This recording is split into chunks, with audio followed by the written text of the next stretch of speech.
நண்பர்களே, விஜய் சீதாராமன் பேசுகிறேன். அனைத்து கருத்துக்களையுமே உங்களுடன் ஆவேசமாக பகிர்ந்து கொண்ட என்னால் இந்த பதிவினை அப்படி தொடங்க முடியவில்லை. கனத்த இதயத்துடன் தொடங்குகின்றேன். சில நாட்களுக்கு முன்பு ஒரு பத்திரிகை செய்தியை பார்த்தேன். அமெரிக்காவிலே மனைவி மற்றும் குழந்தைகளுடன் வசித்து வருகின்ற ஐடி நிறுவனத்தில் பணிபுரியும் ரித்துராஜ் என்பவர் தனது சொந்த ஊரான மும்பைக்கு வருகின்றார். தன் தாய் மாத்திரம் வசித்து வந்த வீட்டிற்கு சென்று அழைப்பு மணியினை பல தடவை ஒலிக்கச் செய்தும் கதவு திறக்கப்படவில்லை. வேறு சாவியை போட்டு பூட்டை திறந்து பார்க்கின்றார். அங்கே அந்த வரவேற்பறையிலே அவரை 10 மாதம் சுமந்து வளர்த்த தாயானவர் எலும்புக்கூடாக கிடக்கின்றார். சோஃபாவில் அமர்ந்த நிலையிலே எலும்புக்கூடாக கிடக்கின்றார் அந்த தாய். 2016ஆம் ஆண்டு, அதாவது சென்ற ஆண்டு ஏப்ரல் மாதத்தில்தான் கடைசியாக தாயிடம் பேசினேன் என்று அந்த மகன் கூறுகின்றார். ஏறக்குறைய 1.5 ஆண்டுகளாக போகிறது. இத்தனை தொழில்நுட்பங்களும் அறிவியலின் அபார வளர்ச்சியும் இருக்கின்ற இந்த காலகட்டத்திலே, அதுவும் ஐடி நிறுவனத்தில் பணிபுரிகின்ற ஒரு நபரால் 1.5 ஆண்டுகள் தன் பெற்ற தாயுடன் பேசாமல் இருக்க முடிகின்றது. இது எப்படி சாத்தியமானது? அப்படி என்ன இயந்திர வாழ்க்கையை நாம் வாழ்ந்து கொண்டிருக்கின்றோம்? மனித உறவுகளையும் உணர்ச்சிகளையும் கொன்றுவிட்டு யாருக்காக நாம் உழைத்துக் கொண்டிருக்கிறோம்?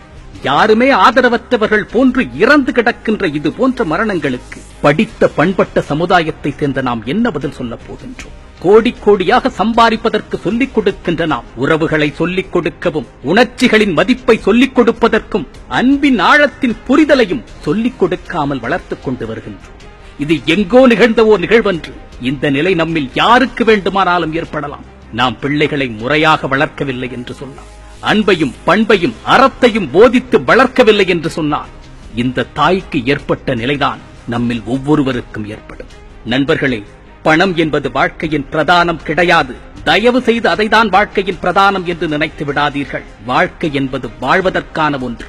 பிஞ்சு குழந்தைகளையும் கட்டிய மனைவியையும் தாயகத்திலே விட்டுவிட்டு வெளிநாடு செல்கின்றீர்கள்.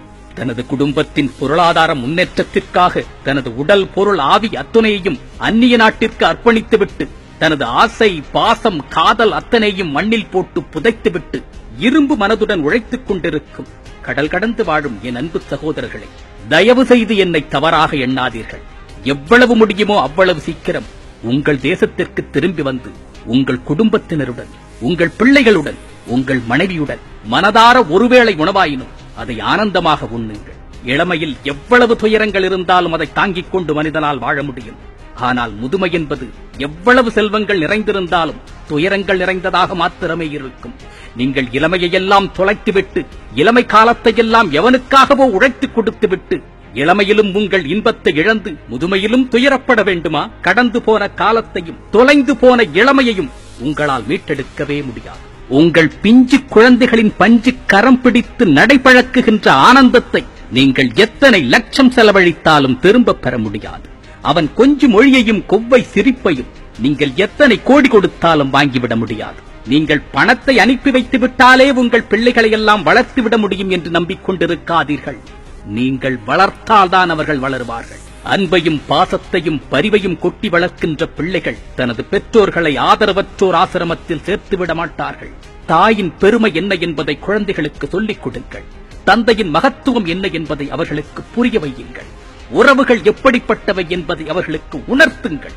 ஒரு தாய் தன் மகனுக்கு கற்பிக்கின்ற அன்பையும், ஒரு தந்தை தன் மகனுக்கு கற்பிக்கின்ற பண்பையும் இந்த உலகத்தில் எந்த ஆசிரியராலும் கற்பிக்க முடியாது. அதை நீங்கள் தான் உங்கள் பிள்ளைகளுக்கு கொடுக்க வேண்டும். பக்கத்தில் இருந்து பார்த்து பார்த்து வளர்க்கப்படுகின்ற பிள்ளைகள் யாரும் பெற்றோர்களையும் உறவுகளையும் பரிதவிக்க விட்டுவிட்டு சென்று விட மாட்டார்கள். உண்மையான தலைமுறையை உருவாக்க வேண்டும். தரமான சமுதாயத்தின் வித்தாக உங்கள் பிள்ளைகளை நீங்கள் உருவாக்க வேண்டும் என்று நினைத்தால் அவர்களை உங்கள் கையில் தாங்கி பிடித்து வளர்த்து வாருங்கள். அறம் போலும் கூர்மையரேனும் மரம் போல்வர் மக்கட்பண்பு இல்லாதவர் என்று கூறுவான் வள்ளுவன். அறத்தை சொல்லிக் கொடுக்காமல் உங்கள் பிள்ளைகளை நீங்கள் வளர்த்தெடுத்து விட்டால் மரமாகவே ஆகிவிடுவார்கள். மனிதத்தன்மையற்று என்பதை மனதில் கொள்ளுங்கள். சந்திப்போம்.